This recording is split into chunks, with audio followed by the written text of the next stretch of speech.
Hello and welcome to my channel. We are going at this session to summarize of our three previous lessons, and Amir want to present conclusion of three lessons.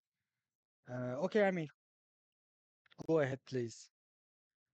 Thank you, Mr. Omid.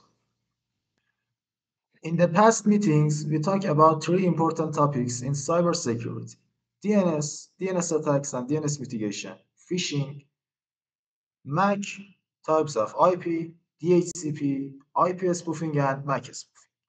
In this session, we want to have an interview about previous lessons. DNS. The Domain Name System, or DNS, is a hierarchical and decentralized naming system used to identify computers, services, and other resources reachable through the Internet or other Internet protocol networks. Its principal function is to translate more readily memorized domain names to the numerical IP addresses needed for the purpose of locating and identifying computer services and devices with the underlying network protocols. Key components of DNS. Domain names. Human readable addresses that are used to access websites like www.example.com. IP addresses. Numerical labels assigned to device connected to a network that uses the Internet Protocol for communication. DNS records. Database entries that are associated with a domain name. Examples include address A records, quad A records, CNAME records, NS records, MX records, or PTR records, or anything else. A records maps domain names to IP addresses. Quad A records are similar to A records but are used for IP version 6 addresses. CNAME records alias one domain name to another.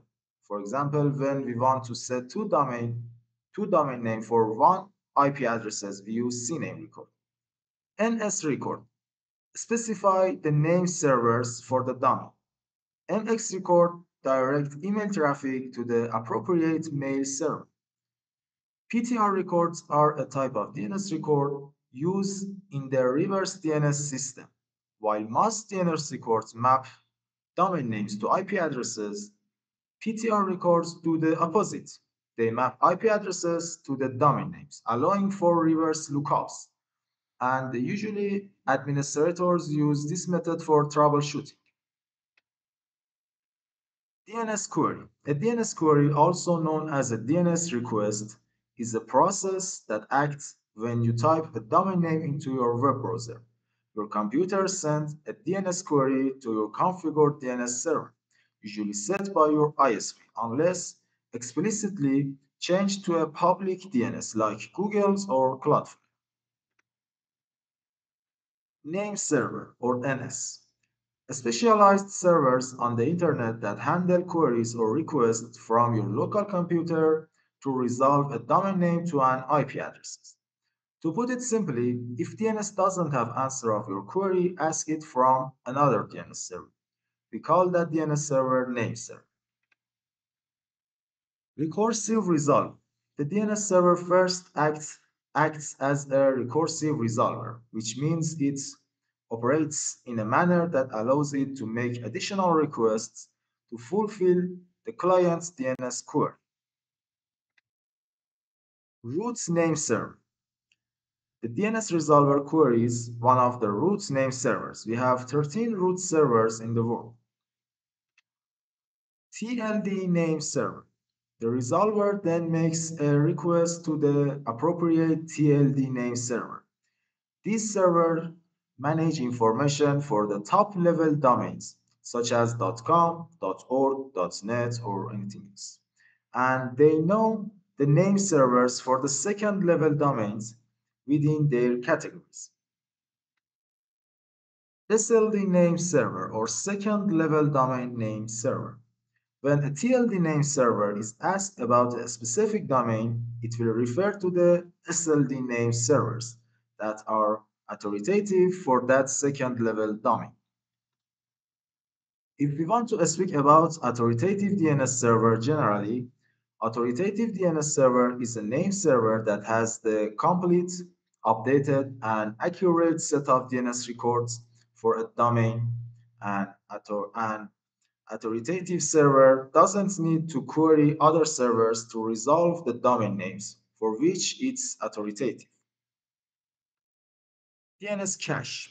Each DNS server along the path of the query has the ability to cache DNS record information. This means that it stores the information for a certain time, which makes subsequent access to the same domain names fast.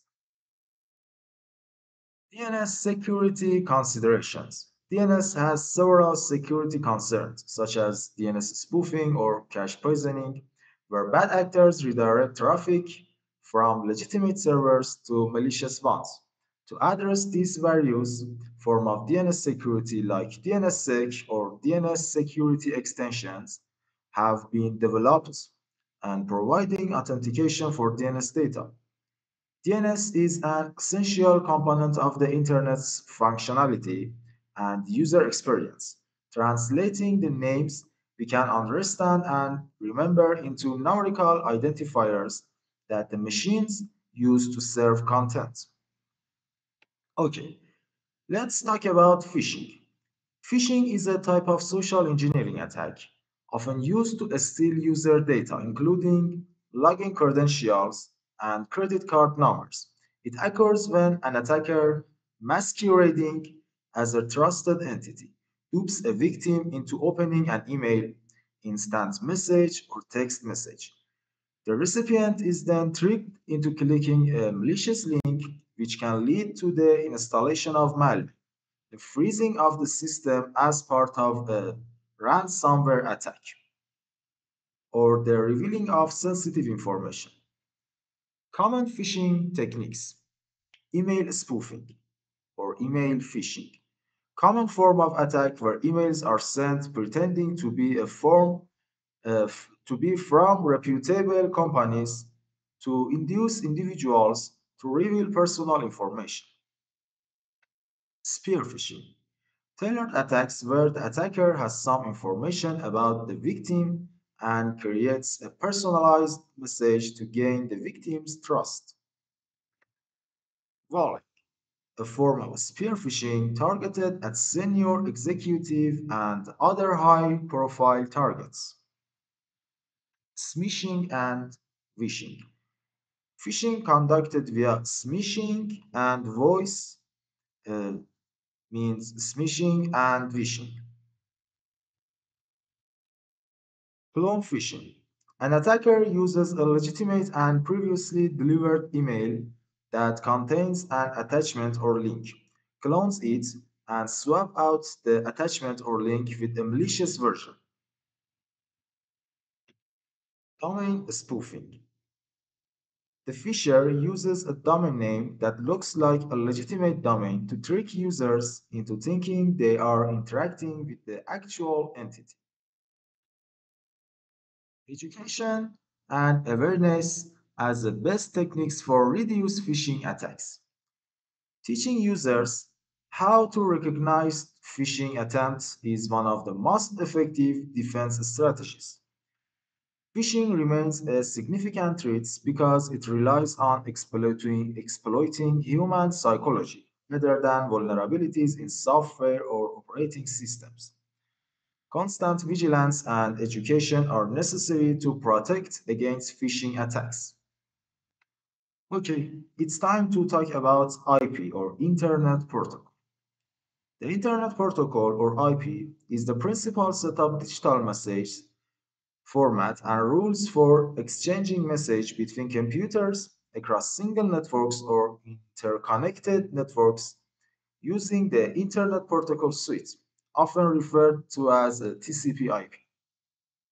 IP address. Each device connected to a network using the IP system is assigned a unique address, known as an IP address. This address is necessary for the network to identify and locate device to facilitate communication. IP spoofing. IP spoofing is an attack used by criminals to disguise the origin of an IP packet, a packet that transmits data between computers over the internet. Purpose of IP spoofing: concealment of attacker's identity by using IP spoofing. Hide who is actually behind the attacking activities, as tracking the first IP leads back to an connect party or a non-existent address. IP spoofing in DDoS attacks. Used in DOS attacks such as a distributed denial of service or DDoS, where multiple spoofed IP addresses flood the target with overwhelming amounts of traffic to exhaust resources. IP spoofing in man in the middle. By spoofing IP addresses involved in a communication, an attacker can intercept and potentially alter the communicated data between two parties.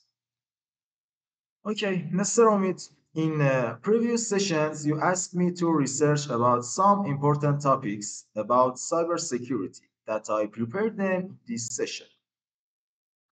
At first, I want to speak about Kaminsky attack.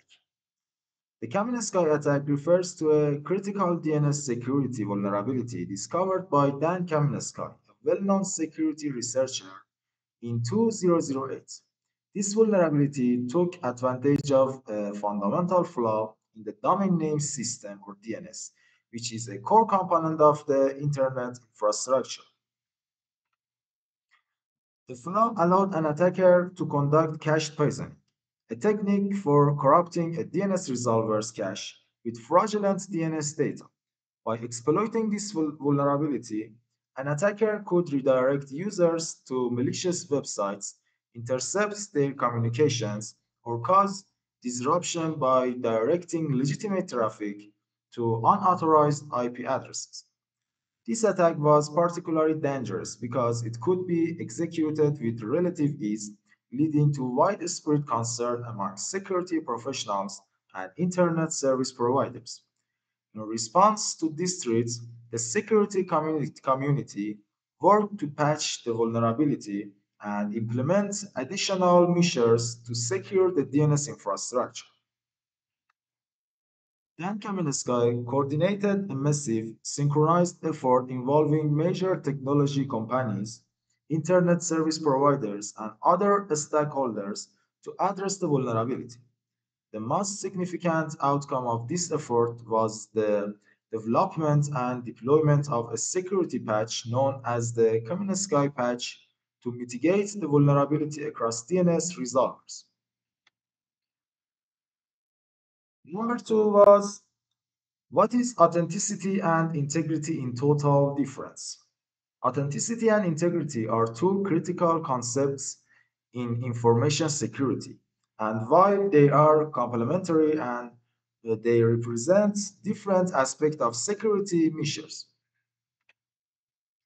Authenticity refers to the assurance that an entity is actually what or who it claims to be. For instance, when you receive an email from a colleague, authenticity is what allows you to be trust that the email was actually sent by that colleague and not someone else pretending to be them. Integrity, on the other hand, deals with the trustworthiness of data or resources in terms of their consistency, accuracy, and correctness. To put it simply, authenticity answers the question, are you really who you say you are? And integrity answers the question, has this data been tampered with? Okay, next topic is how DNSSEC work.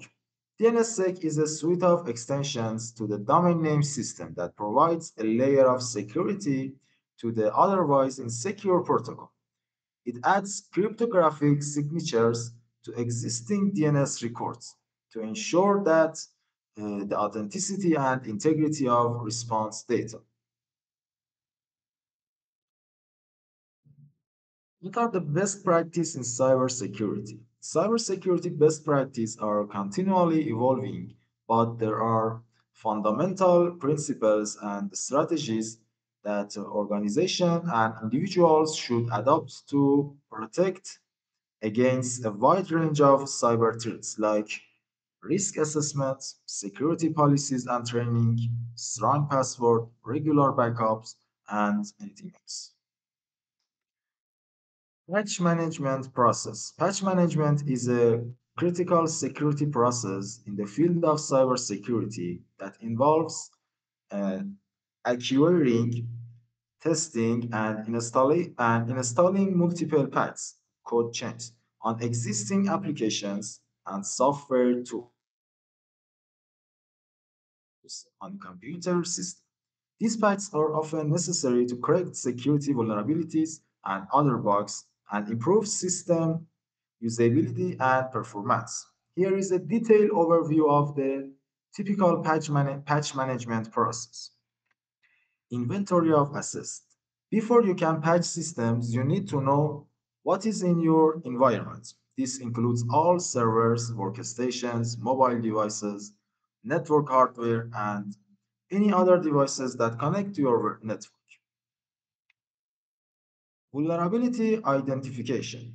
Regularly scan and identify vulnerabilities within your network that could be exploited by attackers.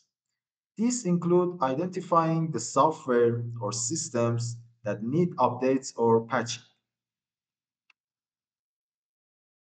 Patch accusation. Once you know what needs to be patched, the next step is to acquire the patches from the software vendors.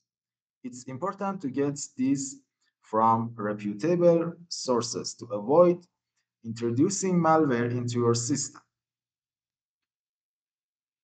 Patch testing. Before rolling out a patch to your production environment, it should be thoroughly tested. Test patches in a controlled environment to ensure they don't cause issues with existing software configurations. Approval. After testing, patches should go through an approval process to confirm they are ready for deployment. Deployment scheduling. Once the patch is approved, plan the deployment. You will need to schedule a time that causes the least disruption to business operations, which can often mean after hours or during maintenance windows. Patch deployments. Automate the patch deployments if possible using patch management tools. Automate system can deploy patch across the network to all devices that need them. Verification and testing. After deployment, conduct further tests to ensure that patches have been successfully applied and that they have not introduced new issues into the system. Documentation and reporting. Record every patch deployment details for future reference and compliance reporting. This involves documenting what was patched, when, and any issue or failures. Audit and review. Periodically review the patch management process to ensure it meets the organization's requirements and adapts to the ever-changing threats landscape. This may also involve conducting regular security audits to check the adherence to the patching process. It's important to note that patch management is an ongoing process rather than a one-time event. New vulnerabilities are constantly being discovered, requiring a proactive and dynamic approach to patch management. Improvements to automate patch management systems can significantly streamline the process, especially in large and complex IT environments. Next topic is two-factor authentication, 2FA. Two-factor authentication is a security process that requires users to provide two different authentication factors to verify themselves. These factors typically fall into three categories: something the user knows, or knowledge factor, such as password or PIN; something the user has, possession factors, such as smartphone or security token; and something the user is, or inherence factor, which includes biometric data like fingerprints or facial recognition. Here is how the two-factor authentication process typically works. First factor: the user provides their first authentication factor, usually a password or PIN, to access a system application or service. Second factor: after the initial authentication, the system prompts the user to provide a second factor to verify their identity.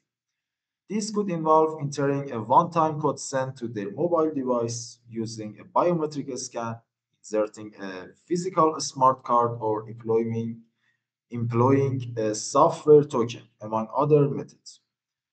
The goal of two-factor authentication is to provide an additional layer of security beyond just password, as alone can be vulnerable to various threats such as phishing, brute force attacks, password theft. By requiring a second factor for authentication, 2FA significantly enhances the security of user accounts and helps to prevent unauthorized access. Anti-Phishing Working Group. The Anti-Phishing Working Group, or APWG, is an international coalition that brings together governments, industry, law enforcement, and other stakeholders to combat some cybercrimes, particularly phishing attacks. The organization was founded in 2003 and has been at the forefront of effort to address phishing threats and related cybercrimes. The organization also operates as a clearinghouse for reports of phishing attacks, hosting a repository of phishing URLs and other threat intelligence.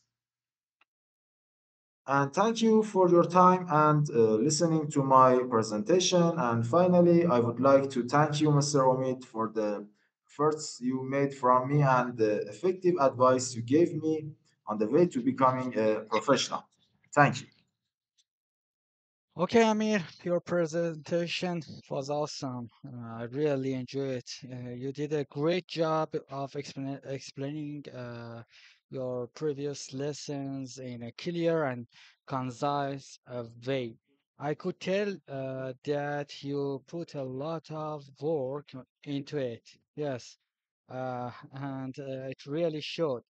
I'm excited to see what you do next. Now you are going to great things, and I hope you go ahead for your next lessons and tasks. Okay, thank you.